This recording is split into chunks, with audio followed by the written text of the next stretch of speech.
Hello there, my name is Ian, and welcome to my YouTube channel. Today, I saw some exciting news from Pink Floyd, and they have just announced through their website the upcoming release of Wish You Were Here, the 50th anniversary edition. Now, this has been rumored for, I think, a couple of months now, that there would be new mixes and some extras.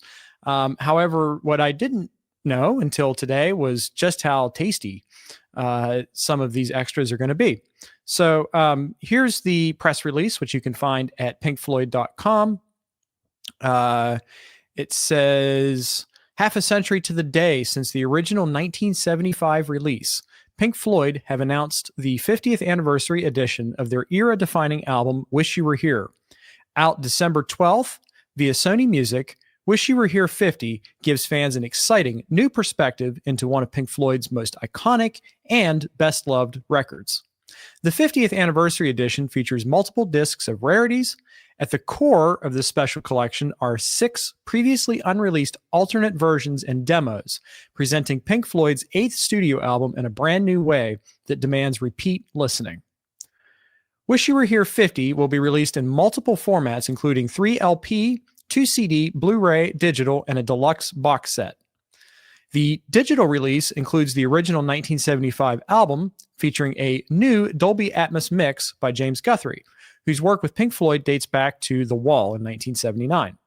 It also includes 25 bonus tracks made up of 9 studio rarities and 16 live recordings captured by the renowned bootlegger Mike Millard at Pink Floyd's Los Angeles Sports Arena concert on April 26, 1975, now receiving its first official release. The live audio has been meticulously restored and remastered by Steven Wilson. The Blu-ray edition also gives fans the chance to see 3 concert screen films from the band's 1975 tour, plus a Storm Thorgerson short film. The 3 LP and 2 CD formats include the original album and the 9 studio bonus tracks. The deluxe box set includes all 2 CD, 3 LP on exclusive clear vinyl and Blu-ray material, plus a 4th clear vinyl LP, Live at Wembley 1974, a replica Japanese 7-inch single of Have a Cigar, backed with Welcome to the Machine, a hardcover book including unseen photographs, a comic book tour program, and Nebworth concert poster. Exclusive 50th anniversary merchandise, along with the limited edition product releases, will also be available at pinkfloyd.com. And it goes on to say that they've also released an early demo version of Welcome to the Machine, originally titled The Machine Song, which you can check out on YouTube and presumably streaming services as well. So this is big news, and I really feel like this is the way that these sort of reissues should be done, because they aren't locking all of the different variants into one majorly priced box set. Instead, they're breaking all the pieces apart, and they're allowing us to choose what we want. So you can look at the track listing here. The digital versions, Disc 1 includes the original album. Disc 2 has 9 bonus tracks. Wine Glasses, which would be, I guess, taken from the opening of the album. Have a Cigar alternate version. Presumably, this is the one with Roger Waters and David Gilmour singing the lead as opposed to Roy Harper, and I'm pretty sure that's been released before. Wish You Were Here, featuring Stefan Grappelli, and I think that's been released before as well. But here we have the unreleased stuff. Shine On You Crazy Diamond, early instrumental version, rough mix. The Machine Song, Roger's demo. The Machine Song Demo 2, revisited. Wish You Were Here, Take 1. Wish You Were Here, pedal steel instrumental mix. And finally, Shine On You Crazy Diamond, parts 1 through 9, new stereo mix. So that's the entire Shine On You Crazy Diamond suite as one unbroken track. So that's probably going to be like a 30-minute track in and of itself. So that'll be interesting to hear. And then on disc 3, you have this live bootleg, which has been restored by Steven Wilson. And what I believe this means is that Steven has probably used AI-assisted stem separation to get in and clean up some of the levels. And I've actually been experimenting with some of the stem separation tech myself. And I'm really impressed by the results. And Steven has also implemented this on the Living in the Past box set from Jethro Tull. And just today, I heard the new Hawkwind 5.1 mix from Stephen W. Taylor, which has been put together in this kind of new and groundbreaking fashion. But I'm guessing that that's what that means, is that Steven was able to take the live bootleg, separate the stems out in some sort of software, and create a new mix. And you'd be surprised at the amount of control that gives audio engineers. I was able to remove a vocal from a song that had been recorded and mixed, but the original session was lost, and the vocal was too low in the mix. But I was able to extract that vocal and bring it up, and it was basically flawless. I was able to tune the vocal. I was able to add effects. I was able to EQ it. So even though this is a bootleg, I'm guessing that Steven was able to work some wonders with it. So here's the set list. Raving and Drooling. That's, of course, an early version of Sheep, which was later released on Animals. You've Got to Be Crazy, which is the early version of Dogs. Shine On You Crazy Diamond, parts 1 through 5. Have a Cigar. Shine On You Crazy Diamond, parts 6 through 9. And then it looks like we have the entirety of Dark Side of the Moon. So you get, this is a great set list. You get like half of the Animals album. You get almost all of Wish You Were Here. The only thing I don't see here is Welcome to the Machine. But then you get the entirety of Dark Side of the Moon. So you really can't go wrong with the set list. And then, here's the 2 CD version, of course, which is the same track listing as the digital version. The 3 LP version adds some of the, it adds all of the extra tracks because, that's a 6-sided album. But then here's the thing that's got me really excited. And the thing that I was concerned about is that they would release this in the style of the Immersion box set, where if you wanted to get the surround mix, you basically had to buy everything. And I think the Immersion box set was like a couple $100. It was at least $100. So you can do that if you want. You can get this as a big box set if you really want the vinyl, you want the CDs, you want all the swag. But this is what I'm going to get.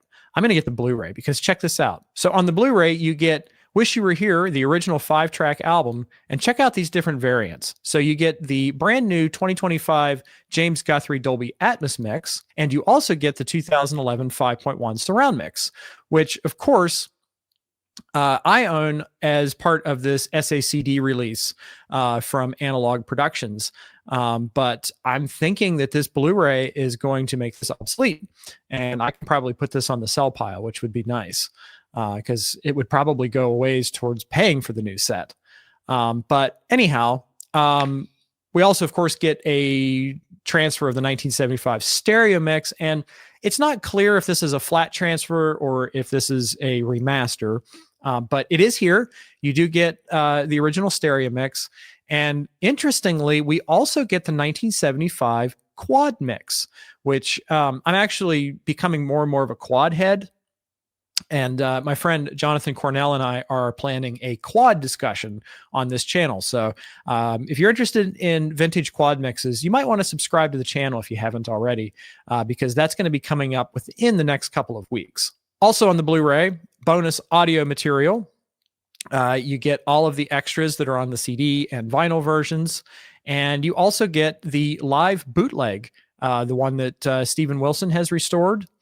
And in addition to all of that content, we also get some Storm Thorgerson short films. These were shown during the live performances, and I've seen them before. I think some of these aired on VH1 Classic, like the Welcome to the Machine one. This is some great stuff here. Shine On You Crazy Diamond Part 1, Shine On You Crazy Diamonds, presumably Part 2, Welcome to the Machine, and Storm Thorgerson's short film from 2000. The reason why this is so awesome is that what you get with the Blu-ray is basically a box set on the disc. Like, you don't need to go and buy the biggest, most expensive version to get everything. You pay $30 plus shipping and tax, and you get everything on one convenient disc. Like, this is how it should be done, in my opinion. I know some of you aren't really big on Blu-ray audio yet, but you should consider it because this is much higher quality than CD. I can't speak for vinyl, but I'm not much of a vinyl fan. I think it looks nice, but is kind of a compromise in every other way. But I really like this approach. It's very similar to what XTC has done with their Blu-rays over the years. And it's very similar to how the Still Living in the Past box set from Jethro Tull was presented. Okay, one more thing to show you. So here you can see the different variants that are available for you to purchase in the store. And a couple of things to notice. So I'll show you the big box set first. And if you're into this sort of thing, it looks lovely. You get the different singles, and you get a booklet, and you get some replica stuff. I talked about all this earlier, but it does recreate the original LP packaging, which was presented in like a trash bag situation that you would rip open, and it had this sticker on it that you can see here. So this is somewhat historically accurate to the way it originally came out. And then, of course, you would remove that vinyl sleeve basically, and inside of it was this iconic cover art that you see here. So really nice design here, and very much faithful to the original. And so if you want to get this has everything. The one drawback, of course, is the price. It runs for $250. And I also noticed that you can't get the live material on CD. You can only get the live material on the Blu-ray. So that is going to cause some of you some consternation who don't do Blu-ray audio yet. And I can understand that. I mean, they should have found a way to put that on the CD. So here's the LP set. This is listed at $70.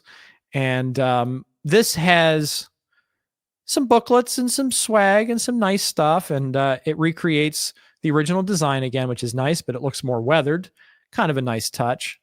Yeah, this has only the studio material again. Like you can't get the live stuff on any other format but Blu-ray. It's not on the vinyl. So here's the CD set, which runs for a very reasonable $20. And this is the same content as the LP, just on CD, of course. And it's also the same content as the digital version, which I mentioned before. And then here's what I'm most interested in. This is the Blu-ray audio version. And they did replicate the LP style, the distressed style of the LP, which I really like. And it looks like there's a nice booklet, perhaps with some liner notes or something. And it looks like the disc slides into its own sleeve. So you're not going to be concerned about the disc getting scratched, which I like. But this has everything. It's a box set on the disc, as I said. And it's an absolute no-brainer for me. This is the version I'm going to get, and it's the version I would recommend that you get. And for those of you who aren't Blu-ray capable, you can get Blu-ray audio through gaming systems. Blu-ray players are not expensive like they used to be. So I would recommend this version. And then there's also another couple of options. Like you can get the LP set with this T-shirt here, which is kind of nice. I mean, if you want to spring for it, that's $105. So not that much more than the LP itself, right? It's just another $30 or so. And then you can also get the CD version with the T-shirt, and that brings the price up to $65, which is it's rather expensive in my opinion. But if you love the album, you might want to wear it on your shirt. Why not? And there's some other cool things, like I don't know why you'd want an ashtray, but there you go. There's a lighter. I guess they're going with the whole fire theme, getting burned, but you can get a fire extinguisher for $200. Hey, why not? Not for me, but and then some totes and other shirts and stuff. Yeah, this is nice. I mean, if you got Roger and David actually getting along, not killing each other. I mean, hey, why not? But yeah, anyway, that's enough fooling around. This ain't no party. This ain't no disco after all. But I just wanted to inform you of this because it looks really exciting, and I love this album. It's my favorite Pink Floyd album. I mean, they've done my two favorites like with just within the last year. Pompeii and Wish You Were Here are my favorite catalog items. And this looks to be another terrific release post Sony buying the Pink Floyd catalog. I know a lot of people thought that was going to be the end of the world, but it seems to have been the beginning of the world. If you love Pink Floyd and you love high quality audio. The only kind of problem that I have is that some of James Guthrie's recent 5.1 mixes have not really been to my taste. So it would have been nice if Steven Wilson had been able to do the studio album in Dolby Atmos. But James Guthrie's 5.1 mix, and I assume that this is the 2011 version because this Analog Productions disc came out in 2016. And this is one of my favorite surround mixes ever. It's just phenomenal. So I'm glad that this is going to be included because, again, I'm probably going to be able to sell this and put some of the money toward paying for the Blu-ray, which is pretty inexpensive in my opinion for what you get. I mean, we're in the era of paying like $60 to get something from Super Deluxe Edition that's an exclusive, and all you get with it is the album. Maybe in 5.1 as well as Dolby Atmos, maybe with a flat transfer, but you don't get extras very much on these standard releases. So for those of you who complain about the multi-channel mixes being locked in a big expensive box set, this release is for you. And it seems like they're finally listening to us. So don't forget to like the video, comment, let me know. Do you plan to pick this up? Are you as excited about this release as I am? Do you like the different variants? Would you have preferred that the live concert been included on the CD and vinyl sets? I mean, I think that's kind of an oversight. Even though it doesn't personally affect me, I can see others not being pleased by that.